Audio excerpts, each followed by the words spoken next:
ওমর দরদিয়া সিরিয়ালে আজকের পর্বে আপনারা দেখতে পাবেন অরিন্দম বাণীকে বলছেন, শুনুন আমি কিন্তু বিদ্যুৎকে ছাড়বো না, আপনি যাই বলুন না কেন। বিদ্যুৎ কী করে পারলো প্রিন্সেসের এত বড় ক্ষতি করতে?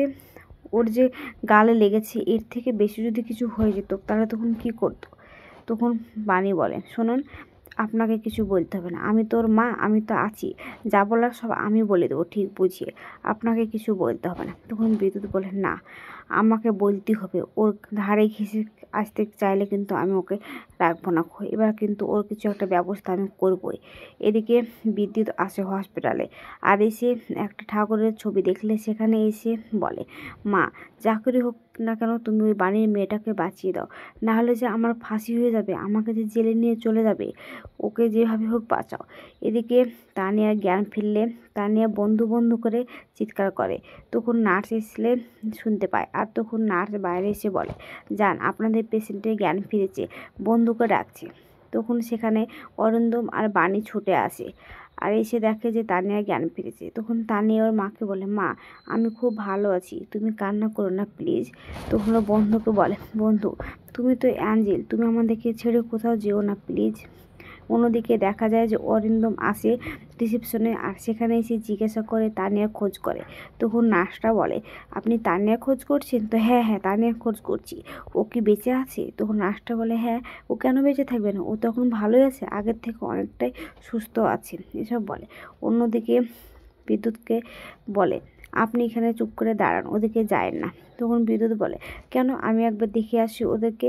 তখন বলে, না ওদেরকে দেখতে যেতে পারবেন না, কারণ ও এখন অসুস্থ, এসব বলে। তখন বলে, প্লিজ আমাকে একবার যেতে দিন। তখন বলে, ঠিক আছে যান। এদিকে বিদ্যুৎ ঘরে আসলে অরিন্দম যে চোখের জল মুছতে যাবে ঠিক অমনি বিদ্যুৎকে দেখতে পায়। তখন অরিন্দম বাণীকে বলে, বাণী আপনি একটু প্রিন্সেসের কাছে থাকুন, আমি আসছি বলে অরিন্দম বাইরে আসে, আর এসে তখন বিদ্যুৎকে বলে, তুমি এখানে কি করছো? তখন বলে, কেন আমি আমার মেয়েকে দেখতে এসেছি, আমি কি আমার মেয়েকে দেখতে আসতে পারবো না? তখন বাণী ওদের কথা শুনে ঘর থেকে বেরিয়ে আসে, আর এসে বিদ্যুতের গলা ধরে বলে, তুমি এখানে কি করতে এসেছো, তোমার লজ্জা লাগে না? বলে ধাক্কা দিয়ে ফেলে দেয়। তখন বলে, বাণী এটা তুই কী করছিস? আমার অসুস্থ মেয়ে হসপিটালে ভর্তি আছে, আমি তাকে দেখতে আসতে পারবো না? তখন অরিন্দম বলে, না পারবে না কো। আচ্ছা তোমার কি লজ্জা হ্যাঁ কিছু নেই?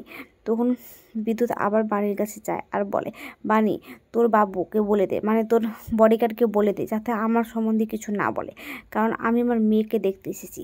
তখন অরিন্দম বলে, বলবো তুমি প্রিন্সেসের কাছে কিছুতেই যেতে পারো না কো।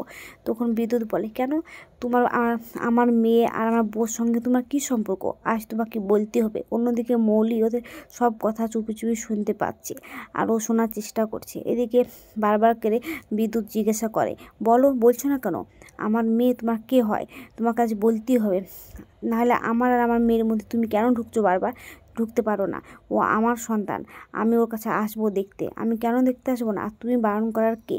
তখন ওকে বলে, আর যদি বারণই করো তাহলে বলতে হবে যে তা নিয়ে তোমার কে হয়। তখন অরিন্দম চুপচাপ দাঁড়িয়ে থাকে, আর তানিয়ার কথাগুলো ভাবতে থাকে। তানিয়া যেদিন একদিনকার বাচ্চা, সেদিন একটা নার্স নিয়ে এসে অরিন্দমকে দেয় আর বলে, আপনার মেয়ে হয়েছে। আর এই কথাটা ভেবে অরিন্দম চিৎকার করে বলে, তানিয়া আমার মেয়ে, আর কিছু বলার আছে তাই তুই এখানকার আসবি না কো, এসব বলে। তখন বাণী এই কথাটা শুনে অবাক হয়ে যায়, আর অরিন্দম তখন বিদ্যুতের কলার চেপে ধরে আর বলে, তুই তানিয়ার আর বাণীর দিকে যদি চোখ তুলে তাকাস, তোর চোখ কিন্তু আমি তুলে নেবো, বারবার করে আমি তোকে সাবধান করে দিচ্ছি। ঠিক তখনই সেখানে পুলিশ চলে আসে, আর আসলে অরিন্দম ইশারা করে বলে, ওকে অ্যারেস্ট করুন। তখন পুলিশ আসলে বলে, বিদ্যুৎকে পুলিশে অ্যারেস্ট করলে। তখন বিদ্যুৎ বলে, কেন আপনি আমাকে অ্যারেস্ট করছেন? তখন বলে, ও নিশ্চয় তুমি ওকে খোঁজ দিয়েছো, তাই তো, খবর দিয়েছো যাতে আমাকে অ্যারেস্ট করে। তখন বলে, হ্যাঁ তুমি একটা মার্ডার করার চেষ্টা করছিলে। তখন বিদ্যুৎ বলে, আমি মার্ডার করার কেন চেষ্টা করব, আমি আমার মেয়েকে দেখতে এসেছি অফিসার, আপনি আমাকে এইভাবে নিয়ে যেতে পারেন না। তখন পুলিশ বলে, কি করবে না করবে সেটা আদালতে গিয়ে বলবে, এটা হসপিটাল, তোমার এখানে সিন ক্রিয়েট করার জায়গা না, তাই বলছি তুমি এখান থেকে চলো। তখন বিদ্যুৎ বলে, 1 মিনিট। তখন অরিন্দমকে বলে, তুমি কিন্তু ভুলে যাচ্ছ, তুমি আমার মেয়ের সম্পর্কে আমাকে এভাবে বলছো, কিন্তু মাথায় রেখো আমি কিন্তু আবারও আসবো, এসব বলে। তখন বিদ্যুৎকে পুলিশ ধরে নিয়ে চলে গেলে মৌলি বলে, এত দূর বাড়াবাড়ি করলে অরিন্দ, এর কিছু তো দিতেই হবে বাণীকে। আজই ওই বাড়িতে ওর শেষ দিন, ওকে বাড়ি থেকে তাড়িয়ে এবার আমি ছাড়বো। এদিকে মৌলি চলে গেলে বাণী অরিন্দমের কাছে হাত জোর করে বলে, প্লিজ আপনি কেন বললেন এসব কথাগুলো যে তাড়িয়ে আপনার মেয়ে? আপনি কেন মিথ্যা কথা বললেন? এটা কি সত্যি কথা? আপনার বলতে একবার বুকও কাঁপলো না? আজ আপনি ওর কাছ থেকে আমাকে বাঁচালে, সারা জীবন কি আপনি আমাদের দায়িত্ব নিতে পারবেন? ও যদি আবার আসে আপনি কি করবেন? কেন এরকম করলেন? তখন অরিন্দম বলে, বাণী একটু বোঝার চেষ্টা করেন, আমি কিন্তু প্রিন্সেসের ভালোর জন্য কিন্তু করেছি। তখন বাণী বলে, ভালোর জন্য করেছেন? আপনি এসব কথাগুলো বলছেন, আপনাদের দুদিন পরে বিয়ে, আপনি এসব কথা বলছেন? এমনিতে মৌলি দিদি আর ঠাম্মি সবাই আমাদেরকে ছিছি করে, আমাদেরকে উল্টাপাল্টা কথা বলে। আমার এসব ভালো লাগে না শুনতে। আপনাকে হাত জোর করে অনুরোধ করছি, আপনি আমার আর আমার মেয়ের সম্পর্কে মাথা ঢোকাবেন না, আপনি আমাদের ধারে কাছেও আসবেন না। এদিকে অরিন্দম রিসেপশনের কাছে যায় আর একটা ডক্টর এসে বলে, স্যার আপনাদের কিন্তু সব পেমেন্ট করতে হবে। তখন বলে, ঠিক আছে আমি করে দিচ্ছি। আর তার মধ্যে একটা দেখো, তানিয়ার কাছে জানেন কেউ আসতে না পারে, তার জন্য সিকিউরিটি ব্যবস্থা করুন, যত টাকা লাগে আমি দিয়ে দেবো। আর নার্সকে বলেন, শোনেন, যদি তানিয়া আমার খোঁজ করে তাহলে আপনি বলবেন যে ওষুধ আনতে গিয়েছে। তখন নার্স বলে, ঠিক আছে। এদিকে অরিন্দম বাড়ি চলে আসে, এসে শুধু তানিয়ার কথা ভাবতে থাকে আর বলে, আমি তো ওদেরকে হেল্প করতে চাইছি, তাহলে কেন বারবার ভুল বসছে? ওরা তো জানে না যে একদিনকার বাচ্চা যেদিন নার্স এসে আমাকে বলেছিল নেন আপনার মেয়ে হয়েছে, আমি তো ওর বাবাই তো, তাহলে কেন বুঝবো না? একমাত্র তানিয়া আমাকে ভুল বোঝে না, এসব বলে। অন্যদিকে বাণী বলেন, না এত কিছু করার পরে আমার এই বাড়িতে থাকা উচিত না।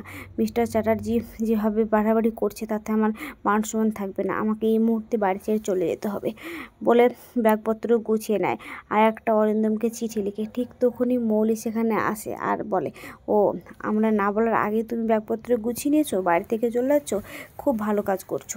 আর যদি না যেতে তবুও আমরা তোমাদেরকে ঘাড় ধাক্কা দিয়ে বাড়ি থেকে বের করে দিতে। তখন বাণী বলে, হ্যাঁ আমরা চলে যাচ্ছি। তখন মৌলি বলে, শোনো, তুমি যতক্ষণ না এই বাড়ি থেকে বেরোচ্ছ ততক্ষণ আমি তোমাকে বিশ্বাস পাই না। তুমি যেভাবে অরিন্দমের ঘাড়ে চেপে বসেছো না, আর যেভাবে অরিন্দমকে তুমি হাতে বশ করে নিচ্ছ, আমি একদম বিশ্বাস করি না তোমাদের মতো মেয়েকে। তখন বাণী বলে, শোনো, আমি বুঝতে পারছি তোমার কথাগুলা, তুমি কাল হসপিটালে কি হয়েছে না হয়েছে সব আড়ে পেতে শুনেছো, কিন্তু তাহলে এটাও দেখেছো আমার মেয়ে তানিয়া খুব অসুস্থ। তাই তোমাকে বলছি যে তুমি এখন এসব কথা বলো না, আর আমার এইসব কথা শোনার মতো কোনো ইচ্ছাও নেই। যদি বারবার বলতে থাকো আমি কিন্তু কিছু একটা করে ফেলবো। তখন বলে, তাই নাকি, কী করবে? দেখছি মজা, এসব বলে। আগাম পর্বে দেখতে পাওয়া যাবে যে বিদ্যুৎ পুলিশের কাছে গিয়েছে আর সেখানে কোর্টে উঠাতে বিদ্যুৎ বলে, ও আমার মেয়ে তানিয়া, ওকে আমার কাছে দিন। বাণী তো নিজের পয়সা নেখো, ওর বাবুর পয়সাতে ওকে মানুষ করছে, আমি চাই না যে ওরকম একটা নোংরা জায়গায় আমার মেয়ে থাকুক। তো আজকের পর্বটা কেমন হয়েছে, যদি ভালো লাগে তাহলে কমেন্ট, শেয়ার, সাবস্ক্রাইব করবেন। আর হ্যাঁ, ফেসবুক দেখে দেখলে ফলো করবেন, আর কোনো জায়গায় ভুল ত্রুটি বলে থাকলেও ক্ষমা করবেন।